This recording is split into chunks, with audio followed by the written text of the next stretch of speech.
welcome to another edition of Project Moto. It's absolutely chucking down with rain outside. It's cold and wet and horrible, so I've decided to do a little piece on this Smith's. It's a chronographic speedometer off the BSA C10 250. Got a little confession to make. I actually filmed this, taking this apart, and it was dark and the camera just didn't pick it up at all. So it was so out of focus. So lucky you, I'm going to all the effort of, I'm going to dismantle it again and basically show you what I've done to fix this 70-year-old speedo. I was actually very surprised when I took it apart how complicated this was, how mechanical it was. It's basically like a little clock inside. Incredible bit of engineering for back in the day.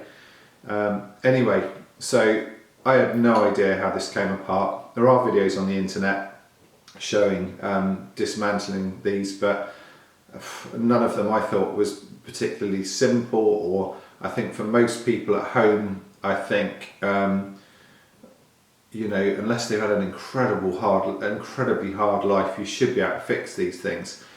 Just like old watches, most of the time they just get gummed up with old grease. So that was my thought anyway. So I'll show you what I did to dismantle it first of all, and then I'll explain in very basic terms, in my very basic terms, what I did to fix it. So I really hope you can see what I'm doing here. It's incredibly dark today, and I've got all my kitchen lights on, and it still seems pretty dark on camera, but we'll go for it. We'll see what happens. Okay, so things to take note of. I noticed things to take note of on this one, this particular clock, to reset the trip counter. There is a lever at the bottom. So on here there is a wire. This was a curly little wire that was just wrapped around the stem of this knob. So I have obviously straightened this out so I can then pull it out, and all this stuff, really you need somewhere to put it that's safe. I'm going to try and lay it all out on here, on this cloth as I go along, so you can see, you know, what pieces I've got. So yeah, as soon as that's removed, that allows this knob to be extracted. Okay, that's just pulled on. And then this leaves this little pin sticking out. Okay. And obviously with that sticking out of there, you won't be able to remove the clock from the body. So I pushed and that went inside the hole, and then I thought, if I can't get this back out, how am I going to get to that? But anyway, I didn't worry about that anymore. So that's flush then with the body. Again, on this particular dial, this says, I don't know if you can see, it is a 5.433-I-L. Pay no attention to the mileage, because during me messing around with this, I've clicked the dials over, and they will need resetting. But I've written the mileage down, and I'll reset that a bit later. So again, on this dial, this face, I know some are different, but this is really clever and very simple. So this just untightens, unscrews. Okay. And normally there would be in here a rubber seal, but unfortunately, obviously as it's so old, the rubber seal has perished. So on here I'm left with a glass, and it is glass, and it feels very fragile, like greenhouse glass. And then that left me with this. Now I thought, oh, okay, the face won't fit through the casing, and I was starting to like really puzzled because there's no other way into here, and even if I took the dial off, the needle off the face still won't fit through the hole. Anyway, I leave it against this edge, put a screwdriver under here, under this edge, very carefully, trying to avoid, you know, damaging the face, and then this piece actually comes off. Now that made a lot more sense. You're probably going, don't be so stupid, fancy not working that out sooner. So when I got to this part, I felt a bit more confident, although I had no idea how the needle would come off. But in watch videos that I've watched, I've noticed these needles or hands in a watch's case are just normally pressed in place. So that was my plan, to lever this off. Okay, so I'm going to just undo these screws at the back. There's 2 screws. I'm not going to insult your intelligence, everyone knows how to undo screws. These were loose, or I have loosened these off obviously. There are shape-proof washers on there, one on each. Again, I had no idea what I was unscrewing here. I didn't know if these were the back of the actual speedo mechanism and they would go through, but not. So once those are removed, then you can then take the mechanism out of the clock body. There's just a bit of like greaseproof paper, or what would you call that, like blotting paper, we used to call that in the old days, on the back, and then you can get to quite a lot of the mechanism. And then on the front, obviously, we've got the speedo face and needle.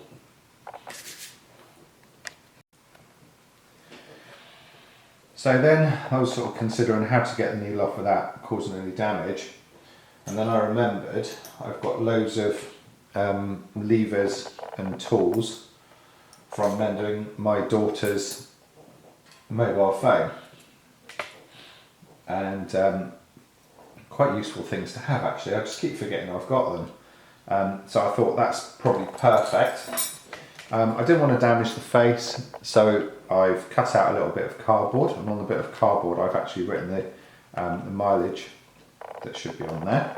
I slipped my special patented tool underneath the needle, like so.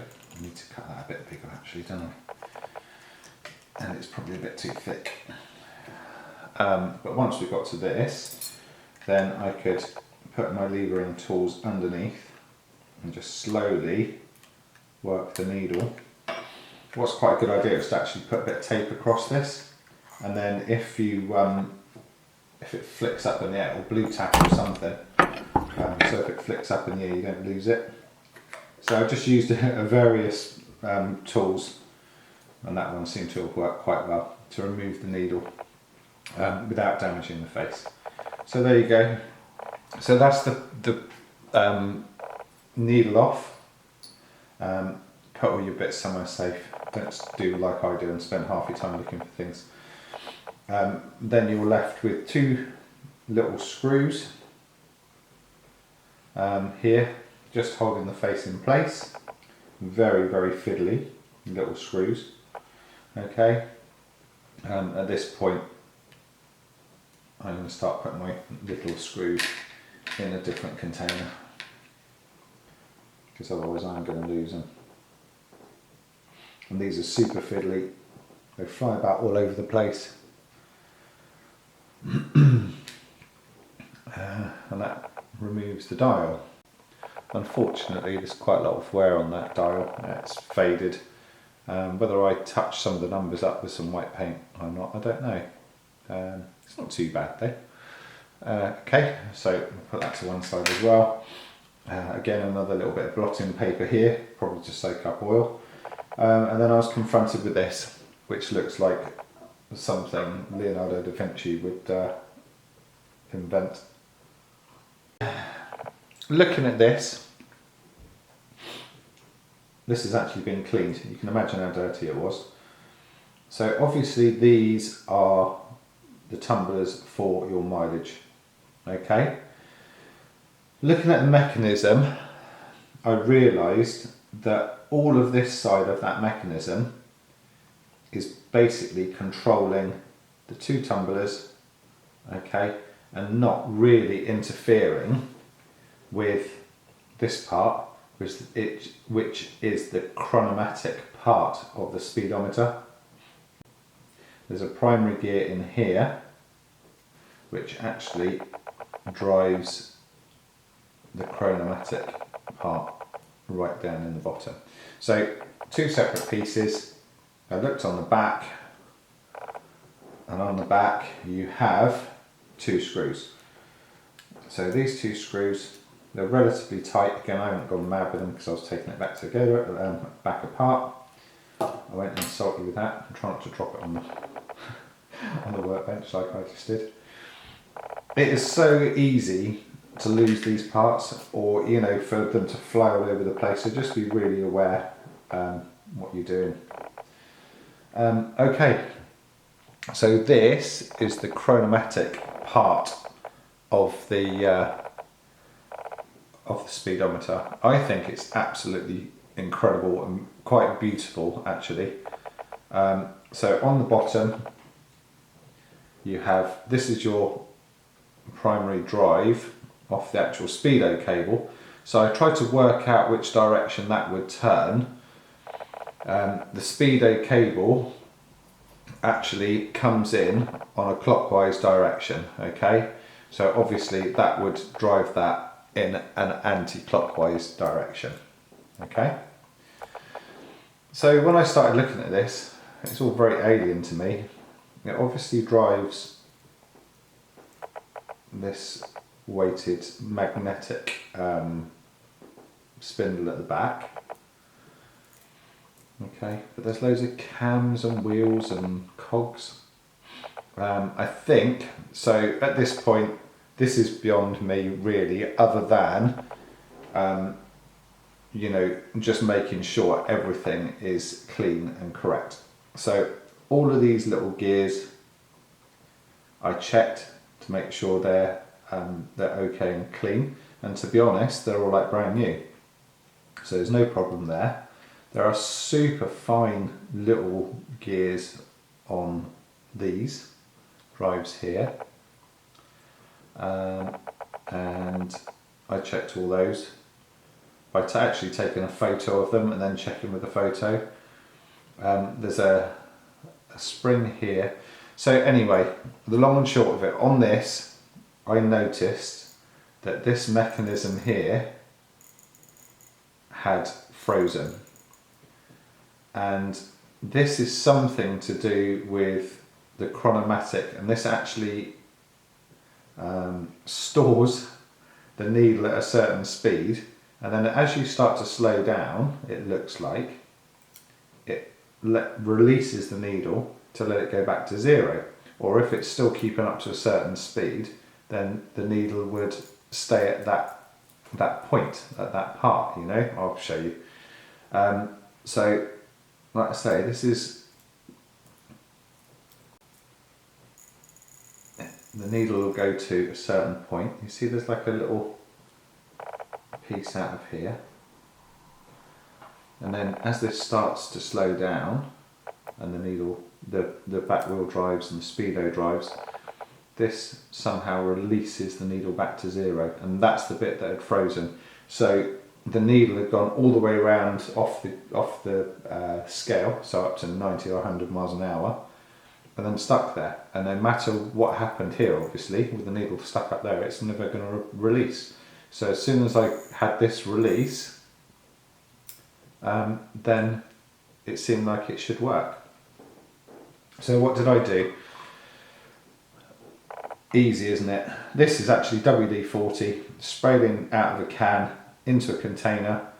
I left this in here overnight. I washed it thoroughly with a very soft toothbrush and just kept going over it, to be honest. Like I say, and then left it overnight, had a look at it this morning, just played with all these gears and freed them off, and then that seemed to do the trick. But all these gears and cogs, they're all immaculate now.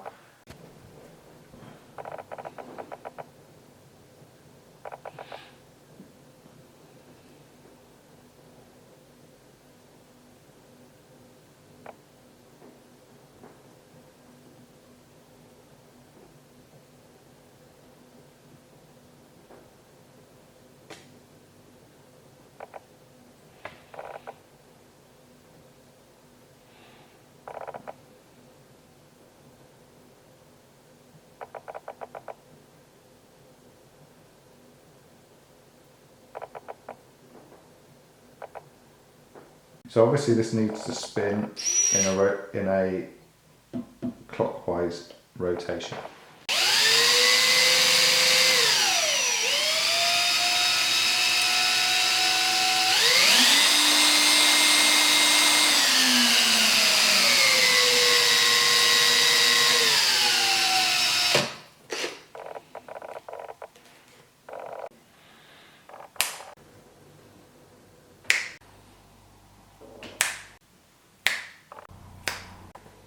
Anyway guys, hopefully that's helped you.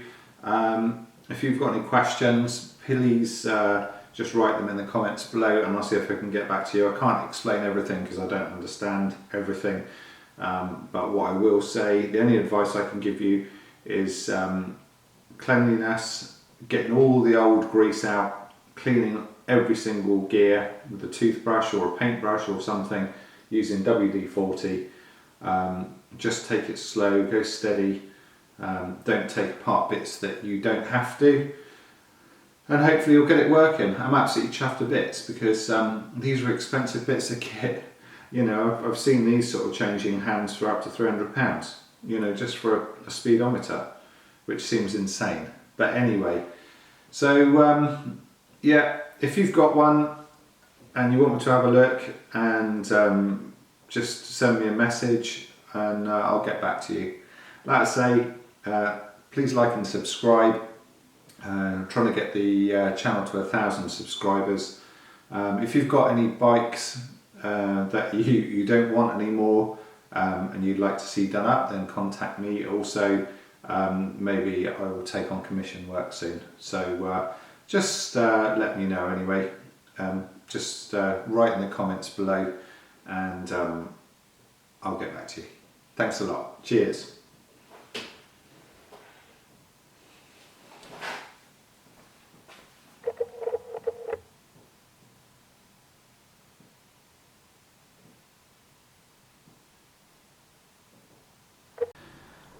So there you go guys, that's all finished, well for now anyway.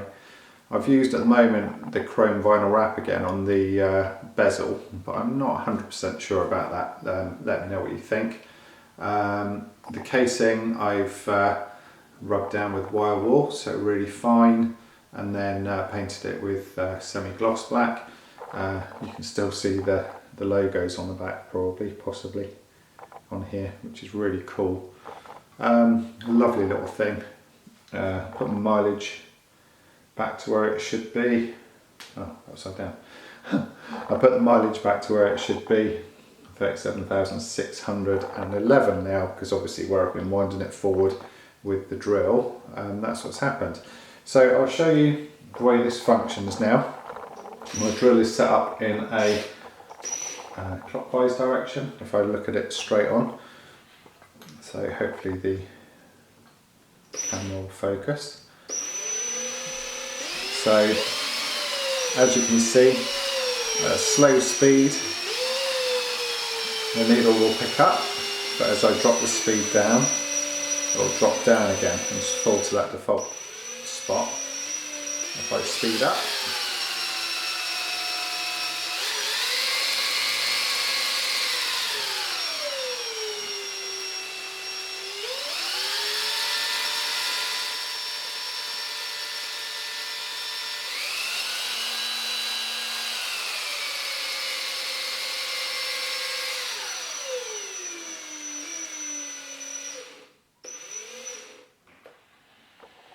And there you go. So that's it. I hope this helps some people. I know I didn't film putting it back together again. It's the opposite of taking it apart. Pretty obvious really. I need to put also need to put a seal in this, but because I'm not intending on riding it in the rain at the moment, it's no big deal. So there you go. That can be put together, put back together and put back on the bike. Please like and subscribe. Like I said earlier, trying to get this to 1,000, get this channel to 1,000 subscribers, and your help is very much appreciated. Thank you very much. Cheers.